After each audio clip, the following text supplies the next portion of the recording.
नारायण नारायण नारायण हरि। तात्विक प्रेरणाएं भाग 3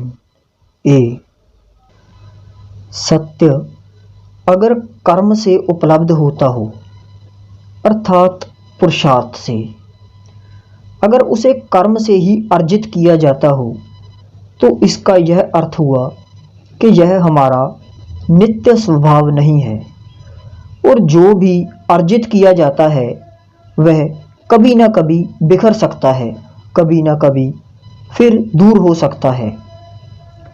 सच्चाई यह है कि जीवन का सत्य मिला ही हुआ है, हमने उसे कभी खोया ही नहीं, हमने बस उसकी स्मृति खोई है। हम बस उसे जान नहीं पा रहे जो हमारे प्राणों का भी प्राण है। अर्जुन भी श्री कृष्ण से यही पूछ रहा है कि अगर जीवन का आनंद और लक्ष्य ज्ञान से ही मिल जाएगा तो फिर मुझे इस भयंकर कर्म अर्थात युद्ध के लिए क्यों कह रहे हैं। दरअसल जगत में दो तरह की निष्ठाएं ज़्यादातर मानी गई हैं। उनमें एक है ज्ञान निष्ठा अर्थात ज्ञान से ही बंधन मुक्त हुआ जा सकता है, कर्म की कोई आवश्यकता ही नहीं। जबकि दूसरी निष्ठा है योग निष्ठा अर्थात कर्म योग की निष्ठा। योग की मान्यता है कि बिना कुछ किए नहीं होगा। ज्ञान कहता है कि विस्मरण हुआ है, बस फिर केवल स्मरण ही तो करना है, उसे पाना नहीं है, वह पाया ही हुआ है। ज्ञान कहता है कि बंधन अंधेरे की तरह है, बस प्रकाश जलाना है और अंधेरा मिट जाएगा। लेकिन योग कहता है कि यह बंधन ऐसा है जैसे कोई व्यक्ति जंजीरों से बंधा हो, तो जंजीरें तो काटनी पड़ेंगी और उसके लिए श्रम करना होगा। योग कहता है कि यह अज्ञान भी ऐसा ही है, अज्ञान को भी काटना पड़ेगा। योग कहता है कि अज्ञान ऐसा नहीं है कि जैसे अंधेरा कि बस दिया जलाया और अंधेरे का अज्ञान टूट गया। तो ऐसी दो निष्ठाओं से ही संसार के तमाम व्यक्ति अपनी अपनी यात्राएं तय करते हैं। यहाँ भगवान अर्जुन को कर्म योग की निष्ठा के बारे में बताते हैं।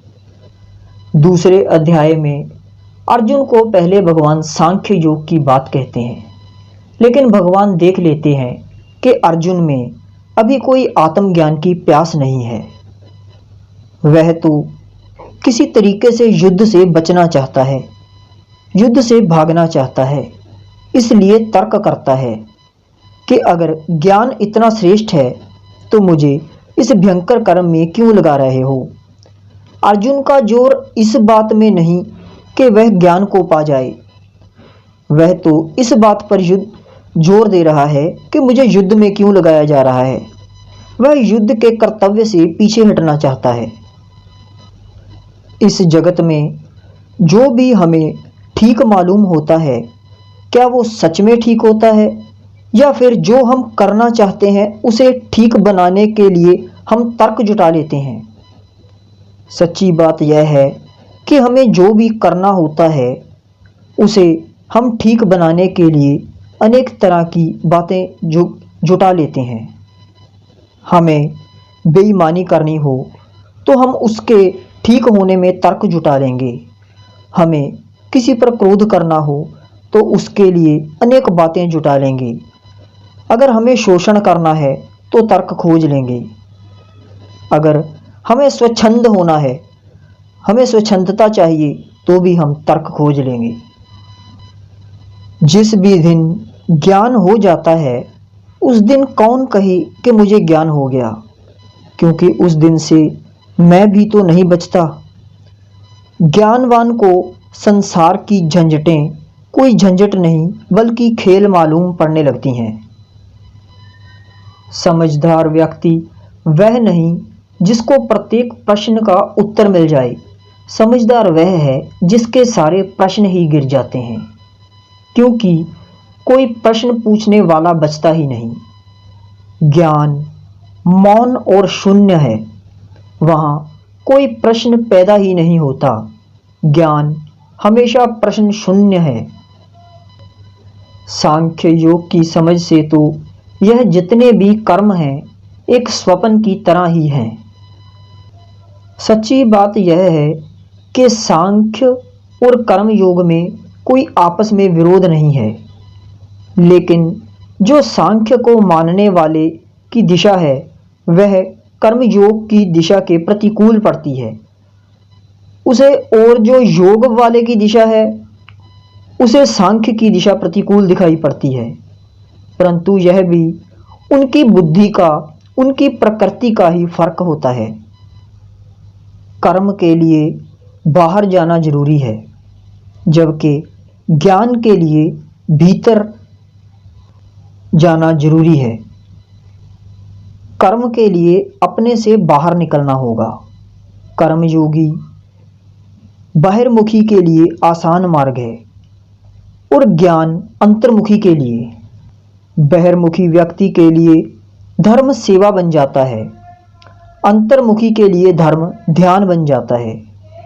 कोई भी व्यक्ति पूरा 100% ना अंतर्मुखी होता है ना बहिर्मुखी।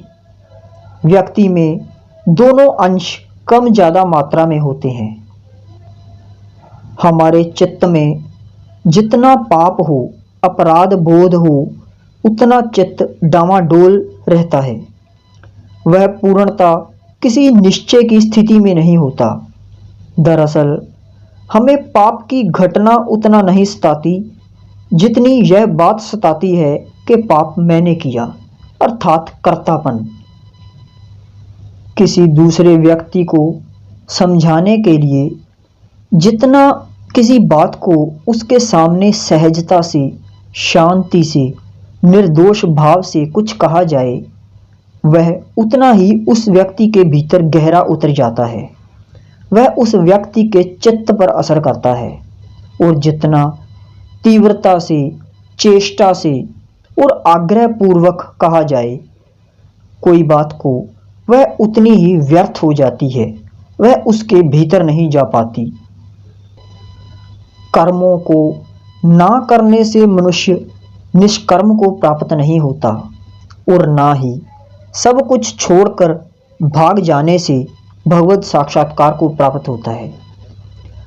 कर्म ना करना निष्कर्म होना नहीं है, यह तो एक बहुत ऊंची घटना है। जैसे बीमारी का ना होना ही स्वस्थ व्यक्ति का लक्षण नहीं है, स्वास्थ्य एक अलग चीज है। तब भी जब आप बीमार ना भी हों, तब भी आप पूरी तरह से स्वस्थ हों यह जरूरी नहीं होता। ऐसे ही निष्क्रिय हो जाना निष्कर्म नहीं है। नहीं तो आलसी कामचोर भी निष्कर्म को उपलब्ध हो जाएंगे। निष्कर्म होना कर्म का अभाव नहीं, दरअसल कर्ता का अभाव है। अगर हम यह जान लें कि हम करने वाले नहीं हैं, तो हमारे सारे कर्म निष्कर्म हो सकते हैं। अगर हम कर्ता बने हुए हैं तो फिर कर्म को छोड़ना भी हमारा एक कर्म बन जाता है। जहाँ कर्ता मौजूद है वहाँ निष्कर्मता नहीं होती। लेकिन यहाँ हम यह जान जाते हैं कि हम नहीं हैं करने वाले, परमात्मा में ही सब हो रहा है, प्रकृति ही सब कर्म कर रही है। जहाँ मेरा कोई वजूद ही नहीं है, कोई अलग से अस्तित्व ही नहीं है, फिर जब कर्ता ना होगा तो कोई फल की आकांक्षा भी ना रहेगी। तब कर्म का अपना एक आनंद है, तब वह परमात्मा को समर्पित कर्म बन जाते हैं। परमात्मा की प्राप्ति कभी भी किसी सौदेबाजी की मोहताज नहीं। तुम्हारे कुछ छोड़ देने या कुछ पकड़ लेने से परमात्मा तुम्हें नहीं प्राप्त होता। त्याग से ही परमात्मा मिलता ही है ऐसा नहीं, परंतु यह जरूर होता है कि परमात्मा प्राप्ति के बाद त्याग सहज ही हो जाता है। जब कोई कीमती वस्तु प्राप्त हो जाए तो क्षुद्र वस्तु अपने आप छूट ही जाती है। हम कर्म करते हुए स्वयं को ही निर्णायक मानने लगते हैं। कोई निर्णायक नहीं है, समष्टि ही निर्णायक है, समग्र ही निर्णायक है। हम तो एक बहुत विशाल मशीनरी के छोटे से एक पुर्जे हैं, इसीलिए फल की आकांक्षा करना व्यर्थ है।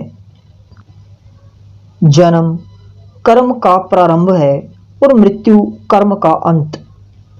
पूरा जीवन ही एक जैसे कर्म है, मृत्यु कर्म का अभाव। जब तक जिंदगी है तब तक कर्म को रोकना असंभव है। जीने की प्रत्येक क्रिया ही कर्म है। श्वास भी लेंगे, उठेंगे, बैठेंगे, चलना होगा, ग्रहण करना होगा, त्यागना होगा, सब कर्म ही तो हैं। जो लोग कर्म छोड़कर निष्क्रिय होना चाहते हैं वे बहुत बड़ी भूल में हैं। वे आलस्य की निशानी है। वे अपने आसपास व्यर्थ के कर्मों का जाल खड़ा कर लेते हैं। वे पाखंड में लोगों को उलझा लेते हैं। जो भी कर्म को छोड़कर भागेगा उसकी कर्म की ऊर्जा व्यर्थ के कामों में और उपद्रवों में ही बहेगी।